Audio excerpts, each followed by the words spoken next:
पढ़ाई करें। हेलो प्यारे बच्चों, कैसे हो आप सब। स्वागत है आपका कक्षा 4 के विषय सामाजिक अध्ययन में, जहां हम आज एक हल करेंगे बहुत ही रोमांचक वर्कशीट थार भारत का मरुस्थल। सोचो, चारों तरफ फैली सुनहरी रेत, चलते हुए ऊंट जिन्हें कहा जाता है रेगिस्तान का जहाज, रंग बिरंगा कालबेलिया नृत्य और हरे भरे मरु उद्यान। कितना सुंदर होगा ना वह दृश्य। इस कार्यपत्रिका में हम मज़ेदार चित्रों को मिलाएंगे, नक्शे में जगह ढूंढेंगे और जानेंगे कि ऊँट बिना पानी के इतने दिनों तक कैसे जीवित रह पाता है। तो चलिए बच्चों, रेत के इस सुनहरे सफ़र की शुरुआत करते हैं। देखते हैं प्रश्न नंबर 1। निम्नलिखित प्रश्नों के उत्तर दीजिए। नीचे आपको कुछ प्रश्न दिए गए हैं जिनके उत्तर लिखने हैं। पहला, थार पारकर का अर्थ। तो थार का अर्थ है मरुस्थल और पारकर का अर्थ है दूसरी ओर। नेक्स्ट, गडरिये इन जानवरों को पालते हैं। तो गडरिये भेड़, बकरी और गाय पालते हैं। नेक्स्ट, थार में उगाई जाने वाली खरीफ की फसलें। तो जो फसलें खरीफ की हैं जो मरुस्थल में उगाई जाती है वो है बाजरा, जवार, मक्का, मूंगफली और मोठ। नेक्स्ट, राजस्थान के प्रमुख व्यंजन। तो राजस्थान के प्रमुख व्यंजन हैं दाल बाटी, बाजरे की रोटी और खिचड़ी। नेक्स्ट, थार मरुस्थल में पाई जाने वाली वनस्पति। तो वनस्पति है कीकर, कैक्टस, बबूल और खजूर। अगला प्रश्न, निम्नलिखित प्रश्नों के उत्तर संक्षेप में दीजिए। नीचे कुछ प्रश्न दिए गए हैं जिनके उत्तर लिखने हैं। पहला, मरुस्थल में दिन गर्म और रातें ठंडी क्यों होती है। तो इसका उत्तर हम लिखेंगे, दिन में सूरज की गर्मी के कारण रेत जल्दी गर्म हो जाती है और रात में जल्दी ठंडी, इसलिए दिन गर्म और रातें ठंडी होती है। अगला प्रश्न, मरुद्यान किसे कहते हैं। इसका उत्तर लिखेंगे, रेगिस्तान में पाए जाने वाला वह हरा भरा स्थान जहां पानी मिलता है उसे मरुद्यान कहते हैं। नेक्स्ट, राजस्थान में पानी का पुनः प्रयोग क्यों किया जाता है। तो इसका उत्तर लिखेंगे, पानी की कमी के कारण राजस्थान के लोग नहाने का पानी जमा करके जानवरों को पिलाने में पुनः प्रयोग करते हैं। नेक्स्ट, इंदिरा गांधी नहर किस दशक में बनाई गई थी। तो इसका उत्तर लिखेंगे, इंदिरा गांधी नहर 1980 के दशक में बनाई गई थी। अगला प्रश्न, खाली स्थान भरिए। नीचे आपको कुछ वाक्य दिए गए हैं, उनमें कुछ खाली स्थान है जिनको हमें फिल करना है। पहला, थार डैश की पहाड़ियों के पश्चिम में स्थित है। तो इसका उत्तर होगा, थार अरावली की पहाड़ियों के पश्चिम में स्थित है। नेक्स्ट, थार में पूरे साल में डैश सेंटीमीटर से कम वर्षा होती है। तो इसमें आएगा 25 सेंटीमीटर। थार में पूरे साल में 25 सेंटीमीटर से कम वर्षा होती है।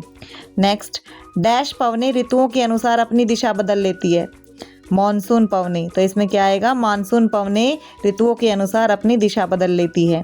नेक्स्ट, लू तेज गति से चलने वाली डैश व डैश हवाएं हैं। तो लू तेज गति से चलने वाली गर्म व शुष्क हवाएं हैं। जो जून के महीने में चलती है वो हवाएं लू कहलाती है, वो गर्म होती है और शुष्क होती है। नेक्स्ट, कालबेलिया जाति की महिलाएं डैश वाले रंग का घाघरा कुर्ती पहनती हैं। तो इसमें आएगा, कालबेलिया जाति की महिलाएं काले रंग का घाघरा कुर्ती पहनती हैं। नेक्स्ट, डैश कई दिनों तक बिना पानी पिए रह सकता है। तो ऊँट जो है वो कई दिनों तक बिना पानी पिए रह सकता है, इसीलिए उसको रेगिस्तान का जहाज कहा जाता है, क्योंकि रेगिस्तान में पानी की कमी है और ऊँट ऐसा जानवर है जो बिना पानी के कई दिन तक जीवित रह सकता है। तो इसका आंसर होगा ऊँट। नेक्स्ट, ऊँट की ऊन से डैश बनाए जाते हैं। ऊँट की ऊन से कंबल बनाए जाते हैं। नेक्स्ट, वर्षा से मिलने वाले पानी को डैश कहा जाता है। वर्षा से मिलने वाले पानी को पालर कहा जाता है। अगला प्रश्न, सही मिलान कीजिए। आपको 2 कॉलम्स दिए गए हैं, उनको सही मैच करना है हमें। पहला है दाल बाटी। दाल बाटी जो है वो राजस्थान का एक प्रमुख व्यंजन है, तो इसको मैच करेंगे प्रमुख व्यंजन से। सरसों, सरसों एक फसल है। Next, walker. वाकर एक भूमिगत जल है। आपने चैप्टर में पढ़ा था कि राजस्थान में 2 तरीके के क्षेत्र जो हैं उनको जल के आधार पर बांटा गया है। एक है पालर, पानी वाला क्षेत्र जहाँ पर वर्षा से मिलने वाला जल मिलता है, और दूसरा है वाकर।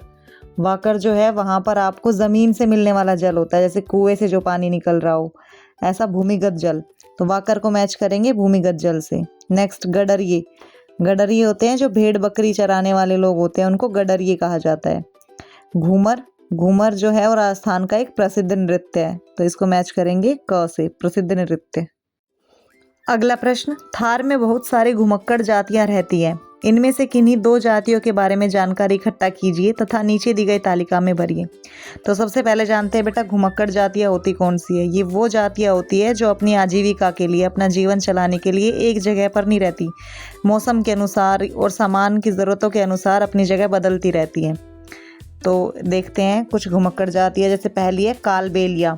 कालबेलिया में आपको पहनावा क्या होता है, पुरुष जो है वो धोती कुर्ता पहनते हैं और महिलाएं काले रंग के वस्त्र पहनती है, घाघरा चोली पहनती है। इनका मुख्य व्यवसाय सांप पकड़ना और कालबेलिया नृत्य करना होता है। और इनसे संबंधित कोई विशेष जानकारी में हम लिखेंगे, इनका नृत्य सांप की तरह लचकदार होता है। ये सांप की तरह नाचते हैं, ठीक है। जैसे सांप में लचक होती है ऐसे ही इनके नृत्य में भी है वही लचक देखने को मिलती है। नेक्स्ट है गडरिया। गडरिया प्रजाति में जो पुरुष है वो धोती कुर्ता और पगड़ी पहनते हैं और महिलाएं घाघरा चोली पहनती है। इनका मुख्य व्यवसाय भेड़ बकरी चराना होता है और इनकी विशेष जानकारी है कि ये भेड़ों की ऊन से कंबल बनाते हैं। अगला प्रश्न, दिए गए चित्रों का सही मिलान कीजिए। नीचे आपको कुछ चित्र दिए गए हैं और उनके बारे में कुछ शब्द दिए गए हैं। तो पहला देखिए, ऊँट का चित्र दिया गया है, इसको मैच करेंगे रेगिस्तान के जहाज से। ऊँट को रेगिस्तान का जहाज कहा जाता है।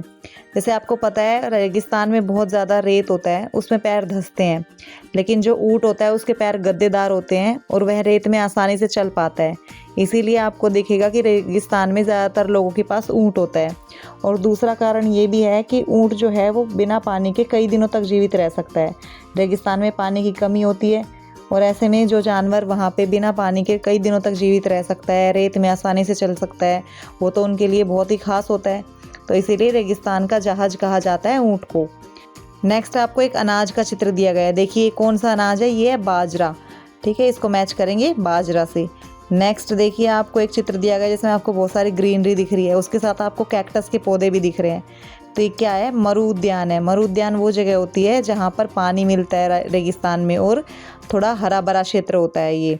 नेक्स्ट आपको दिख रहा है 2 औरतें डांस कर रही है। ये कौन सा डांस कर रही है, ये कर रही है कालबेलिया नृत्य। इसमें जो है वो औरतें काले रंग का वस्त्र पहनकर, घाघरा चोली पहनकर नृत्य करती हैं, डांस करती हैं और इनका जो डांस होता है वो बिल्कुल सांप की तरह लचकदार होता है। अगला प्रश्न देखिए, दिए गए मानचित्र पर थार मरुस्थल व इंदिरा गांधी नहर को अंकित कीजिए। तो नीचे आपको भारत का एक नक्शा दिया गया है, उसमें आपको 2 जगह दिखानी है, थार मरुस्थल और इंदिरा गांधी नहर। तो बच्चों देखिए जो हल्के लाल रंग से दिखाया गया है ये है थार मरुस्थल। ये राजस्थान के पश्चिमी भाग में है और यहाँ बहुत कम बारिश होती है। यहाँ रेत के बड़े बड़े टीले होते हैं, इस वजह से यहाँ पानी और खेतों की कमी रहती है। अगला देखिए, ये जो आपको नीले रंग से दिख रही है ये है इंदिरा गांधी नहर। ये पंजाब से निकलकर राजस्थान के सूखे इलाकों में पानी पहुंचाती है। इसकी वजह से यहाँ खेत हरे भरे रहते हैं और ज़्यादा लोग खेती कर पाते हैं। तो इस तरीके से आपने इस पूरी वर्कशीट को हल कर लिया है। उम्मीद है आपको ये बहुत अच्छे से समझ आई होगी। इसी तरीके की आसान और अच्छी वीडियोज़ के लिए जुड़े रहिए लर्निंग लैडर के साथ और वीडियो को लाइक कीजिए, शेयर कीजिए और चैनल को सब्सक्राइब कीजिए।